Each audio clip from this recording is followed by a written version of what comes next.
14. A Sunrise. A month after this, on the evening of the 20th of August, Simon Ford and Madge took leave, with all manner of good wishes, of 4 tourists who were setting forth from the cottage. James Starr, Harry, and Jack Ryan were about to lead Nell's steps over yet untrodden paths, and to show her the glories of nature by a light to which she was as yet a stranger. The excursion was to last for 2 days. James Starr, as well as Harry, considered that during these 48 hours spent above ground, the maiden would be able to see everything of which she must have remained ignorant in the gloomy pit. All the varied aspects of the globe, towns, plains, mountains, rivers, lakes, gulfs, and seas, would pass, panorama-like, before her eyes. In that part of Scotland lying between Edinburgh and Glasgow, nature would seem to have collected and set forth specimens of every one of these terrestrial beauties. As to the heavens, they would be spread abroad as over the whole earth, with their changeful clouds, serene or veiled moon, their radiant sun, and clustering stars. The expedition had been planned so as to combine a view of all these things. Simon and Madge would have been glad to go with Nell, but they never left their cottage willingly, and could not make up their minds to quit their subterranean home for a single day. James Starr went as an observer and philosopher, curious to note, from a psychological point of view, the novel impressions made upon Nell, perhaps also with some hope of detecting a clue to the mysterious events connected with her childhood. Harry, with a little trepidation, asked himself whether it was not possible that this rapid initiation into the things of the exterior world would change the maiden he had known and loved hitherto into quite a different girl. As for Jack Ryan, he was as joyous as a lark rising in the first beams of the sun. He only trusted that his gaiety would prove contagious and enliven his travelling companions, thus rewarding them for letting him join them. Nell was pensive and silent. James Starr had decided, very sensibly, to set off in the evening. It would be very much better for the girl to pass gradually from the darkness of night to the full light of day, and that would in this way be managed, since between midnight and noon she would experience the successive phases of shade and sunshine, to which her sight had to get accustomed. Just as they left the cottage, Nell took Harry's hand, saying, "Harry, is it really necessary for me to leave the mine at all, even for these few days?" "Yes, it is, Nell," replied the young man. "It is needful for both of us." "But, Harry," resumed Nell, "ever since you found me, I have been as happy as I can possibly be. You have been teaching me. Why is that not enough? What am I going up there for?" Harry looked at her in silence. Nell was giving utterance to nearly his own thoughts. "My child," said James Starr, "I can well understand the hesitation you feel, but it will be good for you to go with us. Those who love you are taking you, and they will bring you back again. Afterwards you will be free, if you wish it, to continue your life in the coal mine, like old Simon and Madge and Harry. But at least you ought to be able to compare what you give up with what you choose, then decide freely." "Come, dear Nell," cried Harry. "Harry, I am willing to follow you," replied the maiden. At 9 o'clock the last train through the tunnel started to convey Nell and her companions to the surface of the earth. 20 minutes later they alighted on the platform where the branch line to New Aberfoyle joins the railway from Dumbarton to Stirling.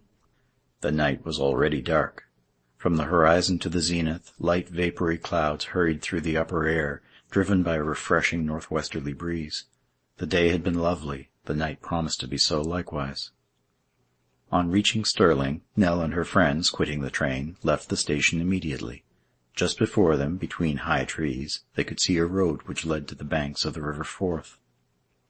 The first physical impression on the girl was the purity of the air inhaled eagerly by her lungs. "Breathe it freely, Nell," said James Starr. "It is fragrant with all the scents of the open country." "What is all that smoke passing over our heads?" inquired Nell.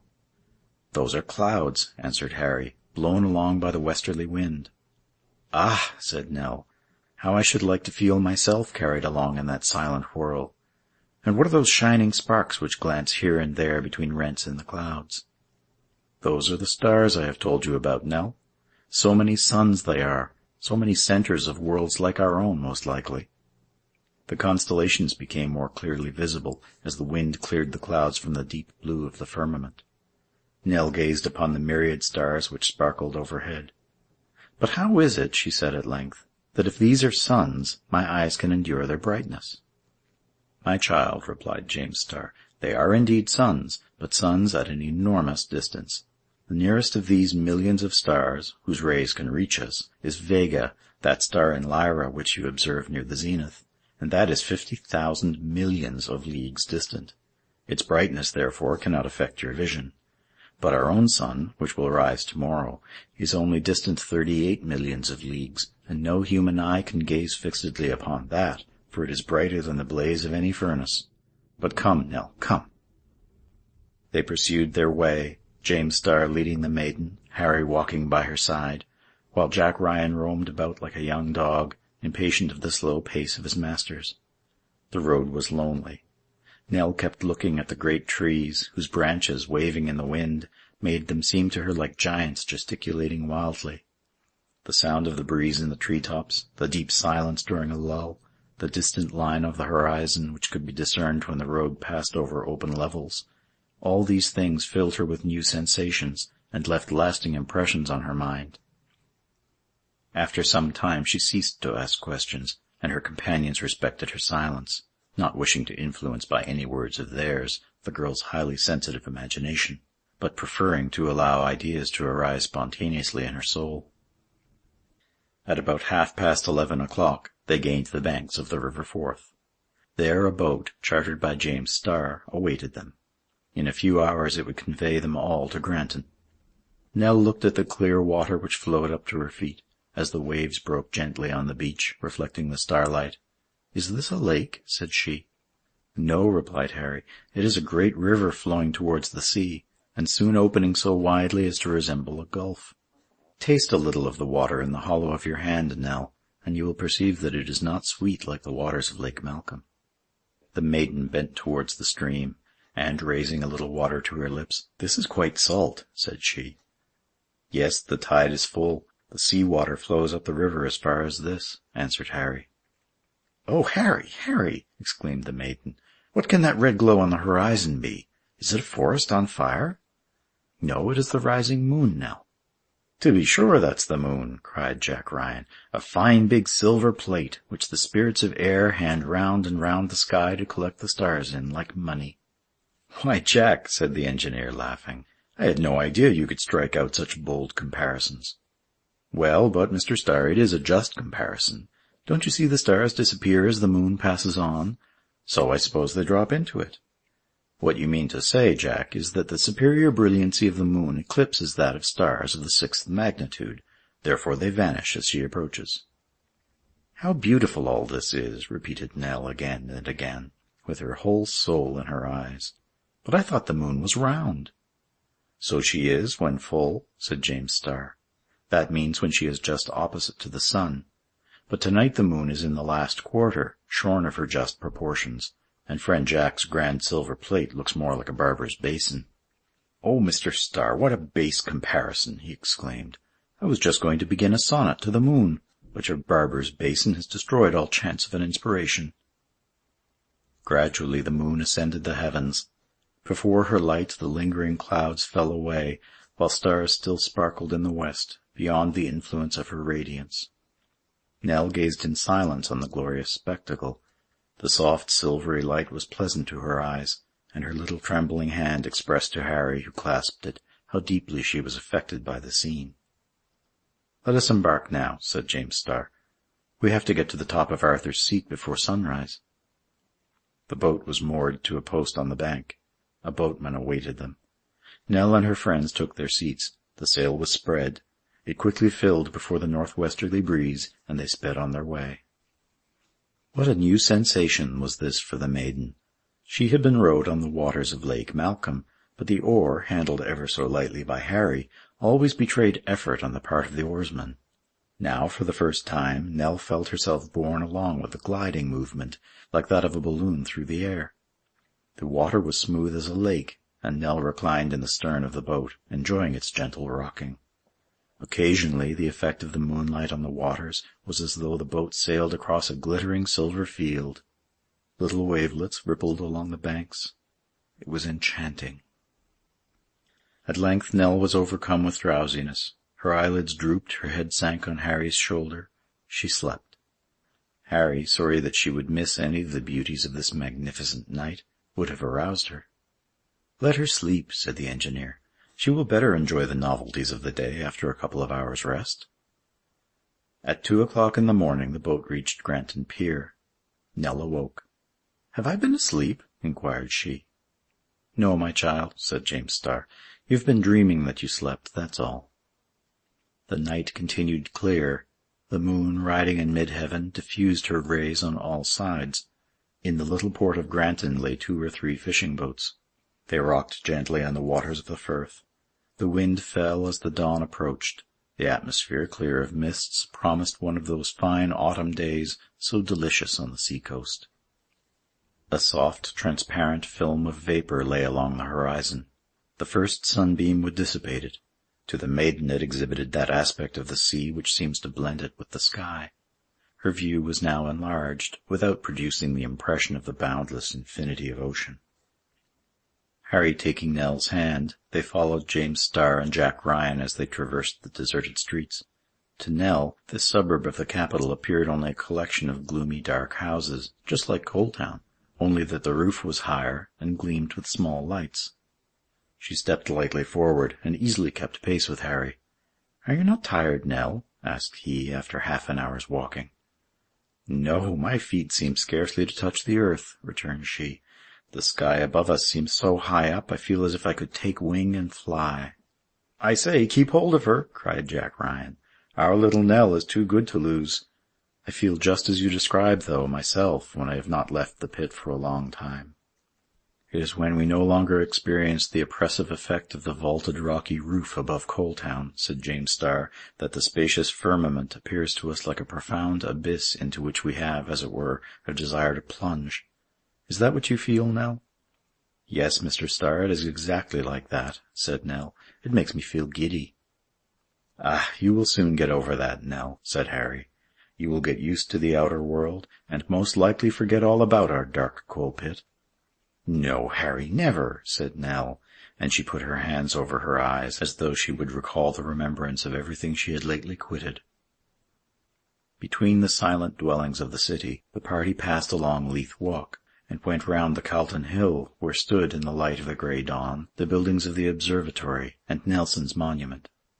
By Regent's Bridge and the North Bridge they at last reached the lower extremity of the Canongate. The town still lay wrapped in slumber. Nell pointed to a large building in the centre of an open space, asking, "What great confused mass is that?" "That confused mass, Nell, is the palace of the ancient kings of Scotland. That is Holyrood, where many a sad scene has been enacted.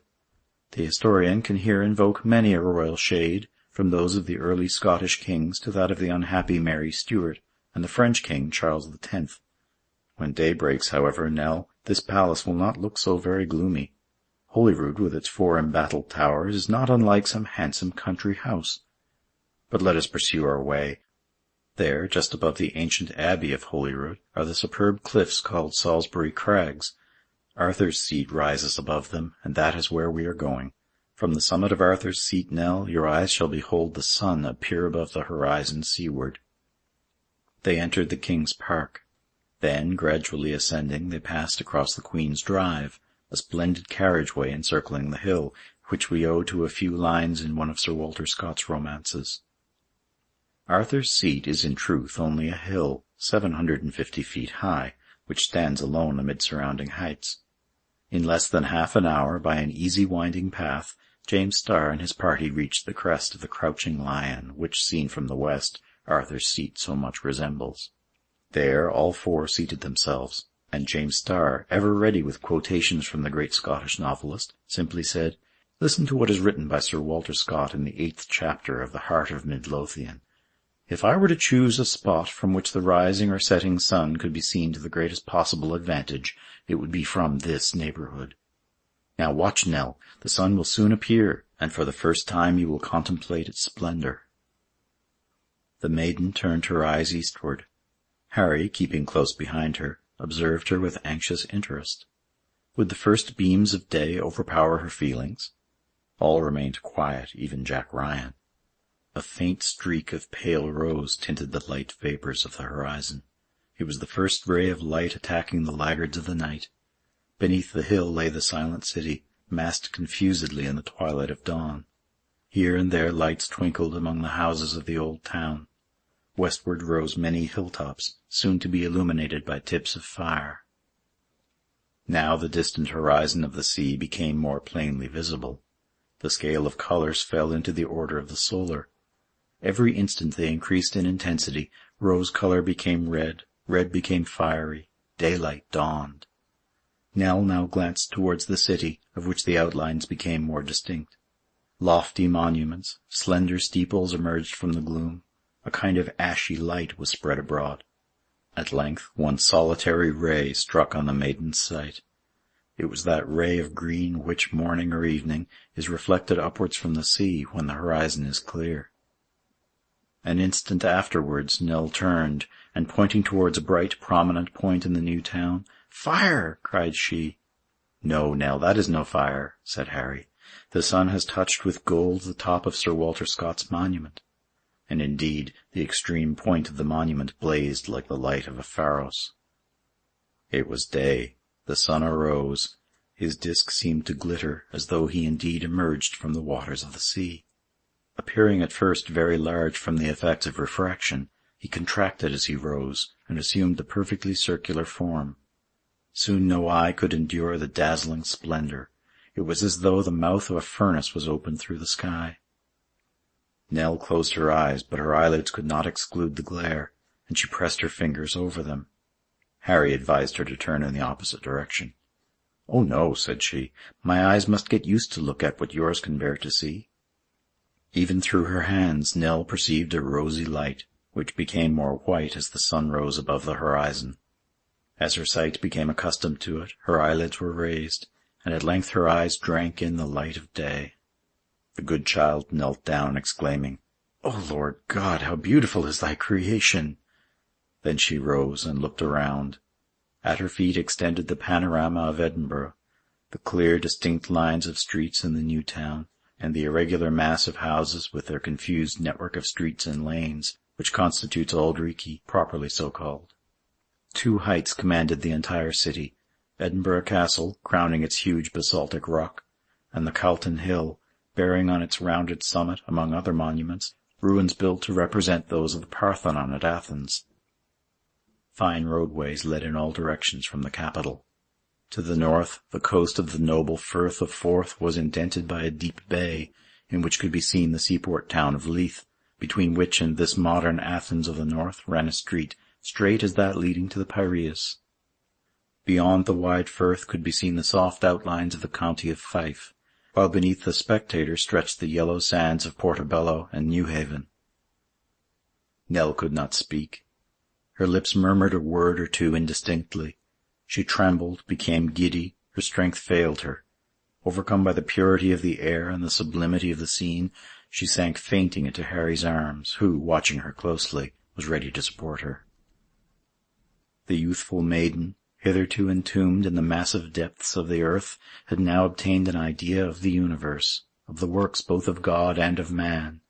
She had looked upon town and country, and beyond these, into the immensity of the sea, the infinity of the heavens. End of chapter 14. Recording by Sean Michael Hogan, St. John's, Newfoundland, Canada.